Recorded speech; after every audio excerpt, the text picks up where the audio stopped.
the youth have been called on to go vote in numbers in next year's election. It was a call made by the Electoral Commission at its launch of the 2024 national and provincial election campaign yesterday in Midrand. The IEC announcing that the polls will be held under the theme, Your Democracy, Own It, which is centered around youth participation. Let's get you analysis on this issue. The director at Rivonia Circles, Tessa, joins us this morning. Tessa, it's great to see you. Thanks very much indeed for coming on.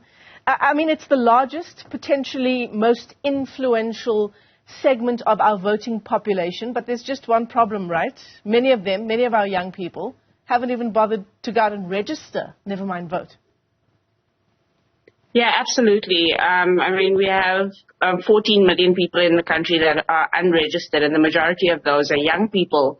Every year and every election cycle, we see fewer and fewer eligible 18 and 19-year-olds register. We exit about 1 million young people out of education or out of matric every year, but we don't see the same number of young people coming onto the voters' roll now that they're eligible. And so I think the theme around owning it and owning our democracy is a really important one, because I think young people have become very disillusioned, not just with voting and not just with particular political parties, but with the entire idea of democracy. In the work that we do at Rivonia Circle last year, a young man said to us in Ulundi that, we get the vote, but somebody else, they get the democracy. Those who we vote for get the democracy.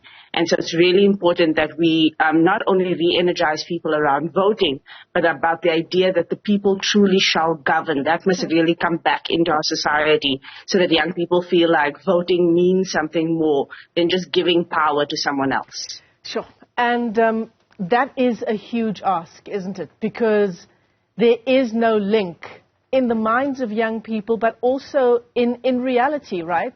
The link between my vote and my socio-economic circumstances.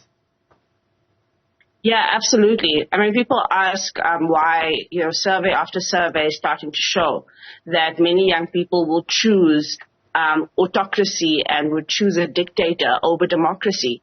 It's an alarmingly high figure now in the 40s with the Afrobarometer survey that just came out now.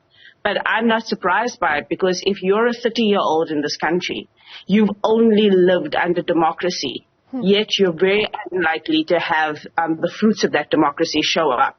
We have over 6 million people who are living inside shack dwellings as we speak right now, which means lack of water, sanitation, running or any of the services, basic services. We're not able to supply young people with the basic things that they are entitled to in a democracy. And I say entitled because we often throw it around. Young people feel they're entitled. That's what a democracy is.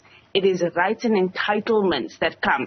And yes, there are responsibilities that come with it as well. But we cannot say you have a responsibility to show up for yourself, but you're not going to get the fruits of that democracy as it should be in the case like ours. So we give democracy a bad name by not giving young people the developmental outcomes they need. Yeah. I mean, this number that we've been talking about in terms of the youth vote, Tessa, is alarming on its own, but our voting pattern in general has been alarming, right? 2019 was the first time we saw that number of voters go below 50% since 1994. That's also an incredibly alarming statistic outside of the youth number. Yeah, so it was 2021 where we saw that dip. And the dip is even more substantial, right? Because it was in 2021, we saw 45% of people on the voters' roll who are registered show up. But if you include people who are not registered, we actually dipped below 30% of people who were eligible in terms of age who actually showed up. So we had 40 million people who are over the age of 18 at that point. Then we only had 26 million registered and 12 million show up. If you compare that with 2019, the national election, because we're going now into a national election, for the ANC to get 56% that it got, or the 57% that it got, it needed only 10 million votes. So if you think about 12 million people showing up, and 10 million votes, the 28 million people that didn't show up could twice to 3 times over unseat the ANC if they did show up. That's the power of the missing vote right now. Wow, that's incredibly powerful. I want you to just tell us those numbers again, Tessa. So you're saying 2021, 45% of our registered voters actually went to the polls. Is that correct? Yes, but overall, you said 40 million were over the age of 18. Yeah. 26 million only registered and only 12 million showed up. Wow. How do we change that? Again, and I mean, when we talk about this connection between, and if we think about what the IEC is going with, the theme that the IEC is going with around owning this democracy, it's a tough argument to make, right? That it's a democracy that you want to own. Absolutely. But I think where the opportunity lies going into an election is our relationship towards political parties who want our vote. Yeah. And voting is not the be-all and the end-all of a democracy. But I don't think we have, as the voter and as, members of society, used the vote effectively to hold people to account. So going into this election, we've been talking to people in civil society. I've been holding what I call voters' caucuses to encourage voters to start having conversations amongst ourselves before the politicians knock on our doors to determine 3 things. What's on the ballot for us? What are the important issues that we must hear from politicians before they get our vote?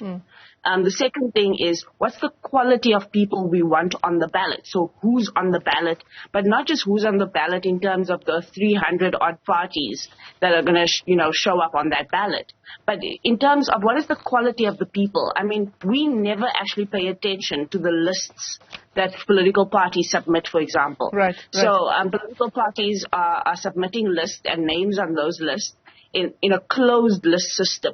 And I think as voters, we must demand from those parties to convince us about the quality of their list, the quality of the people on those lists. And we cannot just take for granted, because those people will have to represent us. Right now, the reason why voters are disillusioned is because party bosses and towing the party line has become more important than what the voter says in between elections.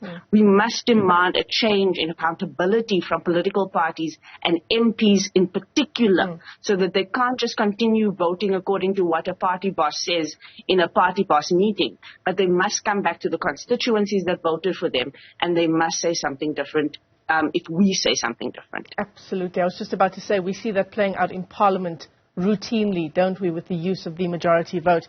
Tessa, it's the first election cycle as well that's going to be contested by independent candidates. What you're saying now, what you've just told us now, means that it's going to take some work from us, from us, the voter. Go out, read those manifestos, take a look at those lists, do some of your own interrogation.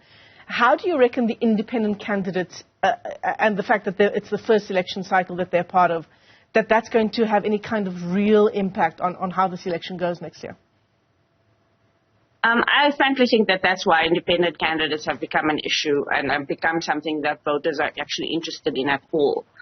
Because what voters are wanting, and even in terms of the plethora, the over 300 parties that are likely to participate across the different provinces, is that voters are looking for parties and candidates and people to vote for who are local, who understand the issues, who they can go and find afterwards, that don't disappear into the ether. And I think that's what this, clamoring for representation that is real.